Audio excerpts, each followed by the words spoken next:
Hello, everyone. I'm Randy Arrington, and welcome to the 37th episode of Page Valley Living.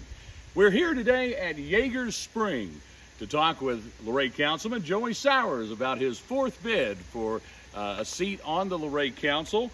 And with one more interview still to go, all of our candidates have chosen different venues for their interview. Some have chosen their homes, some have chosen their office space, and Councilman Sours has chosen Yagers Spring, and we're going to ask him why in just a moment, as well as we're going to talk about his vision for Luray and what challenges still lie ahead for the town. We're going to do all of that in just a moment, but don't forget that early voting starts on Friday, September the 20th, and there are 5 open seats on the Luray Council. There are 3 open seats on the Luray Council, but 5 candidates vying for those seats, and we did want to remind voters that you can cast 3 ballots in this upcoming election.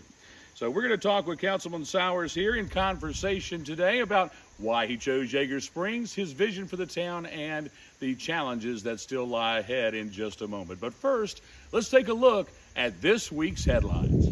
And now looking back at the week that was in the Page Valley. On Tuesday, the National Park Service announced that J. Tracy Stinkley has been named the next superintendent of Shenandoah National Park and the Cedar Creek and Belle Grove National Historic Park. Since 2018, Stinkley has served as a superintendent for Fort Sumter and Fort Moultrie National Historic Park and the Charles Pinckney National Historic Site in Charleston, South Carolina. With 26 years in the National Park Service, Stinkley begins his new role on October the 7th. A new National Park Service report shows that 1.5 million visitors to Shenandoah National Park in 2023 spent some $114 million in communities near the park. That spending supported 1,351 jobs in the local area and had a cumulative benefit to the local economy of the all surrounding counties around the park of $156 million. On Monday, September the 16th, the Page County Board of Supervisors will be holding 3 public hearings. One will focus on a rezoning request from Lucas Homes to rezone nearly 9 acres along Mill Creek Road from agricultural to residential. Another hearing will seek public comment on a special use permit application from Hills and Valley LLC to operate a commercial parking facility along Route 340. And the third hearing will focus on a proposed amendment to the county's subdivision ordinance to change the definition of subdivide. In the world of sports, the Luray High School football team lost a heartbreaker 9-7 on the road Friday night at East Rockingham. Sophomore running back Ryan Jenkins scored the Bulldogs' only touchdown, finding pay dirt from 2 yards out in the fourth quarter. Jenkins rushed for 108 yards on the night. And this coming Friday night, the Bulldogs will be hosting the Bison of Buffalo Gap, kickoff at 7 p.m. The Luray volleyball team moved to 2-1 on the season Tuesday night with a 3-1 victory over the Bison in a non-district matchup. The Bulldogs dropped the first set narrowly 25-23 and then came back to win 3 straight sets over Buffalo Gap. Luray travels to East Rockingham Wednesday night. The Bulldogs fell 3-0 to the Eagles at home back on August 29th. And now looking at the weekend ahead in the Page Valley. It's Wilderness Weekend up in Shenandoah National Park with various activities planned throughout Saturday and Sunday this weekend. And on Friday, September the 6th from 7 to 9 p.m., it's Music Bingo at Valley Cork on Main Street in downtown Luray. And on Saturday, September 7th from 9 a.m. to 12 p.m., it's the Dawn of the Stars Farmers Market. That'll be in Luray at 56 East Main Street. From 5 to 7 p.m., it's Music Under the Arbor at Wisteria Farm and Vineyards on Marksville Road near Stanley, with Dwight Martin hitting the stage. And at 7 p.m. Saturday evening, and again 3 p.m. on Sunday afternoon, there's a 45-minute recital at the Luray Singing Tower across from Luray Caverns. And that's the headlines from the past week in the Page Valley. Episode 37 of Page Valley Living is being recorded on Monday, Labor Day, September the 2nd, and will be airing on Wednesday, September the 4th. And we are here back at Yagers Spring with the Luray Councilman Joey Sours to talk about his 4th bid for a town council seat. And Joey, thanks so much for being with us here Thanks today. for having me, Randy. All right. And we like to use these interviews for folks to kind of get to know these people. I would find it hard to believe that everyone wouldn't already know who Joey Sours is, but for those who don't, tell them a little bit about yourself. Yeah, well, Randy, I'm born and raised here. I grew up over in Stony Man, right next to the creek. Grew up playing in the creek. We moved over over on the Dry Run Road when I was in high school. And went away to college and didn't think I was coming back. And had a job offer, came back and met my beautiful wife while at that college. And she was a Yankee. I brought her here, and we've been here ever since. Taught her the good life. That's right. That's right. Well, now, I have a feeling that I'm going to be stealing some thunder from some of our subsequent questions we're going to have here in a minute. But why did you choose Yagers Springs here today? I mean, I see what it could be, Randy. It's a touchstone of our past. You know, this location, it predates the founding of Luray by 25 years. And I'm far from a historian, but according to Rod Graves, you know, Luray wouldn't be Luray without this location right here. This is the birthplace for the town of Luray. What I thought was so neat in what he talked about was how when they had the iron smelting or the furnace here that was going on, some of that iron and stuff that was made here wound up in some historic projects in Charlottesville, Monticello, University of Virginia. Absolutely. That is really cool to think. That is really cool to think. So it's a touchstone to our history as a town, right? Yeah, this is our history. Absolutely. And speaking of history, I mean, you're almost the old man on the almost. Ron Vickers has me beat by a couple years. Ron Vickers almost first elected in 2012, I believe. That's correct. Yes, sir. Okay. All right. Well, this was your first public office, right? It was. I was on the planning commission prior. That's an appointed position. Okay. So what drew you to public service? Well, we had a minor issue with one of our neighbors where we were living before, and I went before the council and posed some questions and gave some recommendations based on my opinion as a citizen, and actually implemented it into what their final decision was for this building that was going up. We were expecting some friends over one day, and I heard a knock on the door, and we said, "Come in." And in comes Legan Webb, who was the planning commissioner there. He was the planner at the time. And he asked if I was interested in being on the planning commission. Okay. And I enjoyed my experience going before council, and especially that my voice was actually taken into account. Right. So I did that for a couple years, and then there was an opening on the town council, and had some people encouraging me to pursue that, and did, and I've really enjoyed it. So you've had now over a decade, so as I counted, 12 years, 3 terms times 4 is 12. Yeah, I got that right. You got it right. In 12 years, what do you think is one of the biggest things that has changed with the town, or from your seat on the council, from your view there? Yeah, well, I don't think Luray is any longer a hidden gem. You know, just like this place that we're sitting right now, I consider Yagers Springs to be a hidden gem. Right. Well, the news is out, as you can well attest on a weekend. It's a little busier on the weekends. The shops are full. There's people in our restaurants. We're experiencing more growth right now, in my opinion, than I've ever seen, not just in my time in council, but in my life here in Luray. Well, this may or may not tie into my next question. What do you see as being one of the biggest challenges facing the town right now? Yeah, no doubt our infrastructure. We have a lot of aging infrastructure, particularly in public works. And we have to continue to invest in that, and we certainly have been. You know, with the ARPA funding that came in, the American Rescue Plan that came in, that provided a lot for us to be able to invest in our infrastructure. But there's a lot more that needs to be done. And we're at the point right now, especially on the wastewater end, where we can't handle but so much more growth unless we do something major with that facility. So if we want to have more growth, and I believe that we do want more moderate growth, not just explosive growth to where we're going to be a tourist town or something like that. But we need some good, healthy growth, and in order to do that, we're going to need the facilities to back it up. Absolutely, and I like that thinking ahead. What do you consider to be among the town's greatest assets?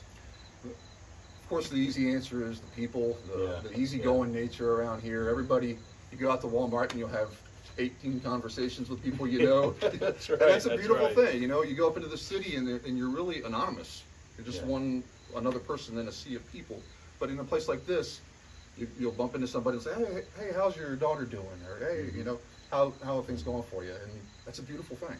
Be in a place where people know your name. Absolutely. Right? I have asked this question to several of the candidates. I think maybe all, but maybe one, and I just maybe forgot at that time. But if you had to give a report card and you had to give a grade to the performance of the Luray Council. And let's just, you've been on there for several cycles, but let's just say over the last 4 years, what kind of grade would you give the council? I'll give us an A minus. I'll Okay, give us an A minus. okay. I think there's definitely some room for improvement. I think that things are going in a very healthy direction. We are going in a healthy direction as a community. Again, people are coming here. We're actually seeing an investment here, which we sorely needed for many years. I would say A minus because I don't think we have a solid enough roadmap for where we're going to go and how we're going to define our success. We certainly have a long-term plan, comprehensive plan, but it's. I would love us for a council to more internalize what is our vision for where we want to go, and then how do we know when we get there, right? How do we know when we what's our measure of success? And we do have some of that, but just to better articulate it and better internalize it. Right. Well, one thing that I have noticed is that you all, I think the A minus is pretty much right on point. I would be very similar in my grading, in the fact that you all are very thoughtful about each topic that comes up before the council, and you seem to have a good rapport with each other and good communication, even when you don't agree. Yeah. Would you agree on that analysis? 100%. I work with a great group, and that's the thing. People are considering voting for a councilman. I'm one of 6 council people, and then there's a mayor. It's not like you're voting for the person who's going to bring all this change. If anybody says they're going to be able to affect all this change, then they're probably telling you a story, right? Yeah. Because I'm one of 6. We're a team, and I think we have an excellent team. We have great relationships, and as you said, sometimes I'm the only nay, and sometimes someone else is the only no vote, or it's a split decision, and then we still have a good time in the meeting, and have good relationships afterwards. Yeah, and that's really interesting to see with the different in ages, the difference in backgrounds and things. Yeah. It's a good group. It really is. It really is. Now, one particular issue you guys have batted around a lot, and again, maybe no magic bullet, no magic answer, and certainly pros and cons to the short-term rental issue. There's old properties that have been sitting that are being fixed up, so maybe you're getting a little higher tax value there. You're getting TOT money where there was nothing coming in on certain locations, but at the same time, it's been kind of a run of them, in the last year or two, where they're starting to become a concern that if it continues at this rate, where are we going to be? And so, pro, con, whatever, what are your feelings on short-term rentals, and where are we at? I know there's a public hearing coming up soon on some changes to the code. Yes. What are your thoughts about all of that and where we're at? Yeah, in my opinion, I don't think it's time to totally hit the brakes, but maybe put on the seatbelt. Okay. So I think that's where we're at. We need to rein it in, and I think that's what we're trying to achieve through what the Planning Commission's working on now, and what we'll subsequently work on. Okay. So I think thus far it's been a net benefit to the community. We already knew that we needed more beds for people to come if they want to come and stay, but we have certainly heard concerns from our citizens saying, I don't want this in my neighborhood. I bought this house because it's a neighborhood, and now it's turning into like all these lodgings. So it's time to put the seatbelt on and make sure that we're hearing from citizens and doing what's best for them first, before we just focus on the tourists. Not cut the spigot off, but just be cautious. That's right. Yeah. Okay. All right. Fair enough. This is an issue that kind of comes and goes and sways a little bit over the years, but it's always been an issue at different times. It kind of recently came to a head over the visitor center discussion. But how do you think communication or relationships with county government could be improved? Yeah, I think we're already in the works of renewing our joint meetings. I think those are very key. That we all come together, get all of our eyeballs in front of each other so we can talk face to face. I think there's a lot of coordinating for different things like that. There's events and initiatives that we're doing, and there is some overlap. So better communication is going to help with that. Or if we have a shared goal, some shared visions for our greater community, Luray's a big part of that, right?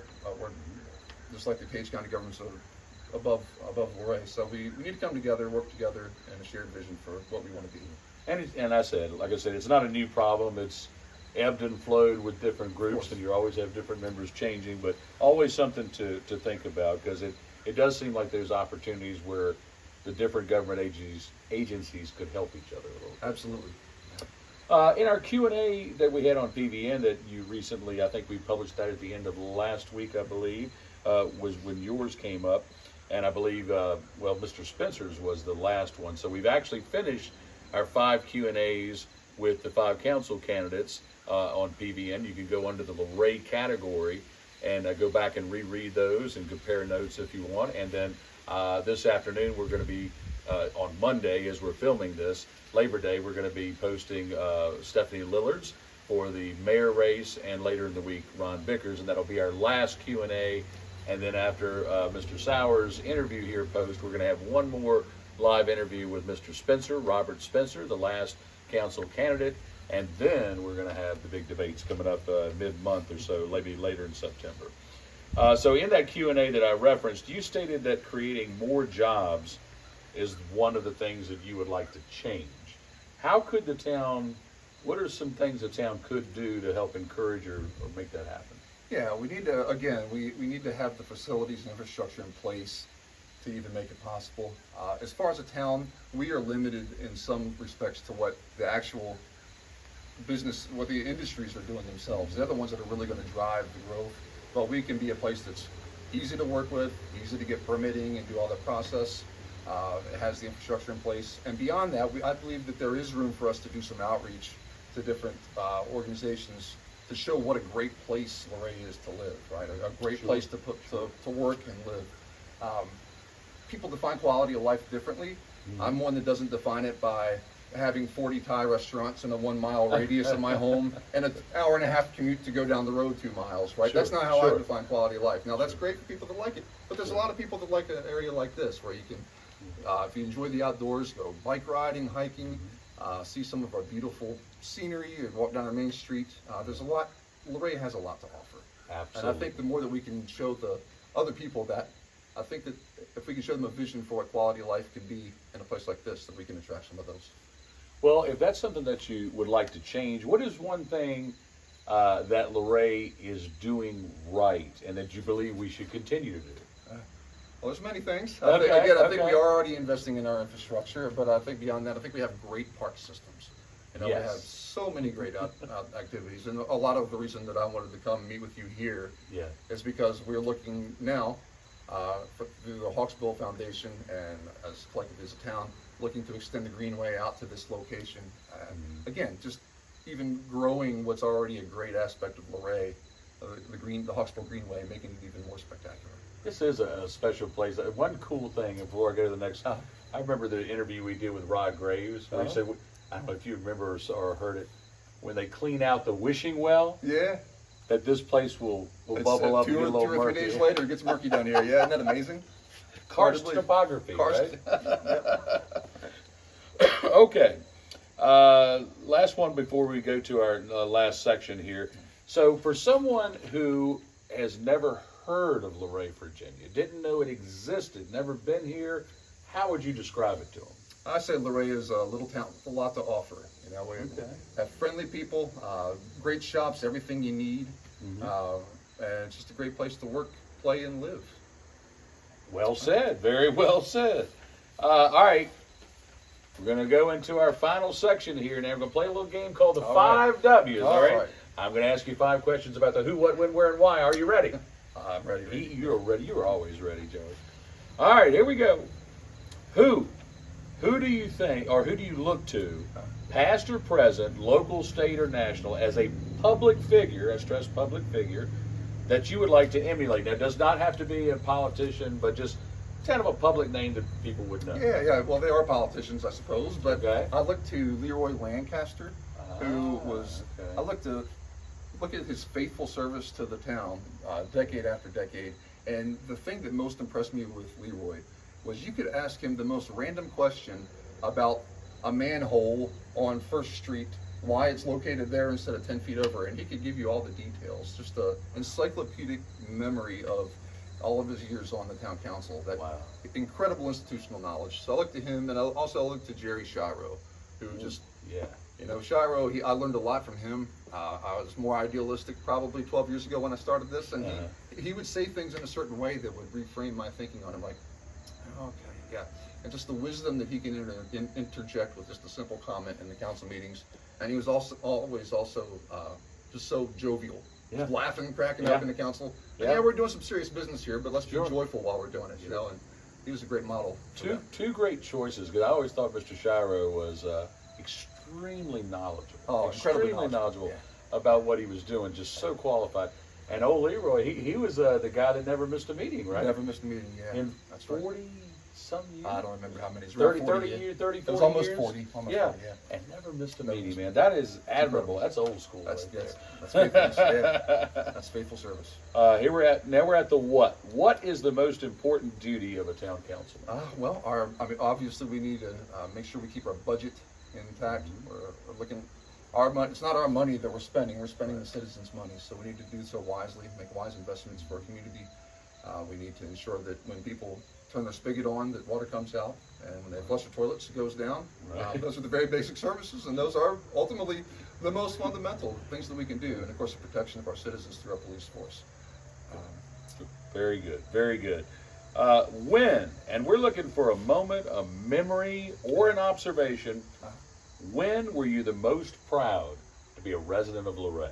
I hope it's not cheating if I say now. Is that cheating? Okay, Is that well, all right? no, it's all right. My kids are getting to an age where they're getting out and getting into the community more, and they're enjoying it as well. So Yeah. just as at a very personal level, I'm more Yeah. proud of it now because they're enjoying that, they're seeing it, they're loving it, they're getting to know people in the community, they're a part of it. Going to the parks and the parades? Well, all of it, yeah. My yeah. daughter Imogen, she even likes to go on with me to the town council meetings for some reason. Really? I'm not sure why. Wow, that's excellent. But yeah, I'm proud of where we're at now. I think we have a good level of growth, and I'm looking forward to the future, what the rate's going to become. Yeah, we're at an exciting point, aren't we? We are. Yeah. We are. Yeah, I believe that. This is what 1787 was when this was founded. This was Luray. Yeah. At that point, that's Yeah. all it was. This Yeah. was the extent of what Yeah. Luray was, and now look at where we're at. And I'm that's going incredible. to circle back to, I want to feed off that answer for just a second. Yeah. I want to circle back to where, all right, so you're saying that right now, and you mentioned a couple times during our questions that, we're at this precipice, Yeah. kind of. Now, I moved here in 2000, and I felt around 2006 that things were starting to happen. That's kind of when we got the triathlon, and we started getting the bluegrass festivals, and things started to move. So for almost not quite 20 years, but let's say every bit of 15, I've been saying, oh, we're on the edge of a growth spurt. We're on the edge of a growth spurt. So why is it different now than it might have been 15 years ago? Yeah, I look at the housing. Housing is really going to have to drive the growth from a very practical standpoint. Yeah. You look at the number of housing units that have come into the town of Luray in the past 2 years, you're talking a significant percentage of growth. And that's what's going to drive people here as much as anything. Of course, when they get here, they need something to do, and they need employment and all that. But I think with the housing boom, that's really where we see those large, more explosive growth than what we've been accustomed to. Because for most of my life, we've been pretty flatlining around 5,000 people, and that's changing. That's certainly changing. I agree with that point. That's a very good point. Now we're at the where. Where, besides your home, where is your favorite place to go in Luray? Yeah, this one, I would say this is certainly one of my favorite places. Okay. But it's not one I get to go to very often. I didn't even know it existed until I joined the town council. Wow. And then just realized what a hidden gem it is. But the one I go to most frequently and love is Lake Arrowhead.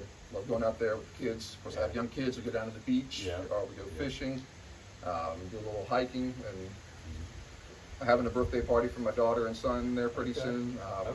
Yeah, we love the lake. I grew up around water, down at the creek, so I love being around the lake. I love being down at the Greenway around the Hawksbill. Yeah, there's some great places in Luray. I wouldn't be able to pick just one. I don't think. Yeah, it's hard. It's hard, yeah. All right, this is our wrap up here, Joey.